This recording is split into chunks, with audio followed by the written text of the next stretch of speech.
Hello students, welcome back on my YouTube channel. आज की इस वीडियो में हम करेंगे एक्सरसाइज 5.2 का क्वेश्चन नंबर 7। तो देखिए क्वेश्चन में लिखा हुआ है find the 31st term of an AP.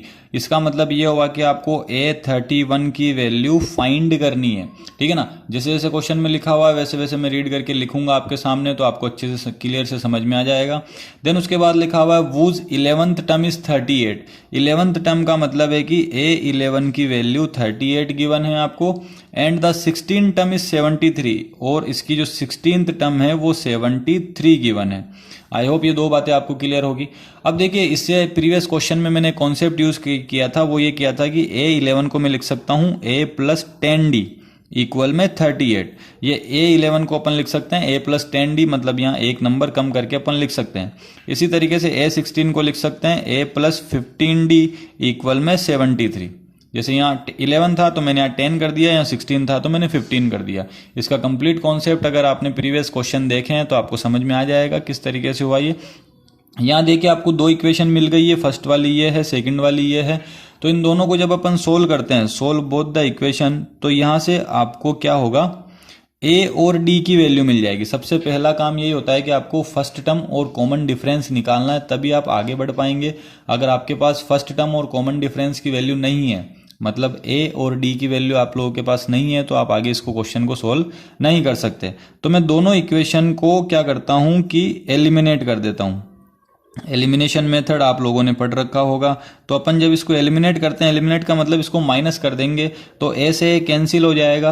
15D में से 10D को माइनस करेंगे, 5D बचेगा, और इन दोनों को जब माइनस करेंगे तो यहाँ बचेगा अपने पास देखिए 35, है ना। एक बार चेक कर लेते हैं, 13 में से 8 माइनस करेंगे 5 बचेगा, और 6 में से 3 माइनस करेंगे तो 3 बचेगा। तो यहाँ से ये 5 जो मल्टीप्लाइड है डी के साथ में, ये इधर आके डिवाइड हो जाएगा। डी की वैल्यू आपको मिल जाएगी यहाँ से 7। आई होप यहां तक आपको समझ में आया होगा। इस डी की वैल्यू को आपको या तो इक्वेशन 1 में पुट कर देना है या फिर इक्वेशन 2 में पुट कर देना है। जब आप पुट करेंगे तो आपको ए की वैल्यू मिल जाएगी। तो मैं एक लैंग्वेज लिख देता हूं, put the value of D, put the value of D in equation 1। Equation 1 या 2 किसी में भी जहां आपकी मर्जी हो वहां पुट कर सकते हैं, ठीक है ना। तो इक्वेशन 1 में जब जो है मैं डी की वैल्यू यहाँ पे पुट कर देता हूं, जैसे इक्वेशन 1 मैंने लिखी है, अब मैं यहाँ पे डी की वैल्यू पुट कर देता हूँ जो कि 7 है, इक्वल में 38। ये यहाँ से 70 हो जाएगा, इक्वल में 38। 70 को जब उधर ट्रांसपोज करेंगे तो माइनस होगा, और इसको जब माइनस करेंगे तो आएगा माइनस का 32। तो इस तरीके से अपने को ए की वैल्यू मिल जाएगी -32। अब आपको देखिए फाइंड करना है A31। क्वेश्चन में बोला ना 31st टर्म आपको फाइंड करनी है, तो यहां मैं लिख देता हूं, देखिए आपको A31 की वैल्यू फाइंड करनी है।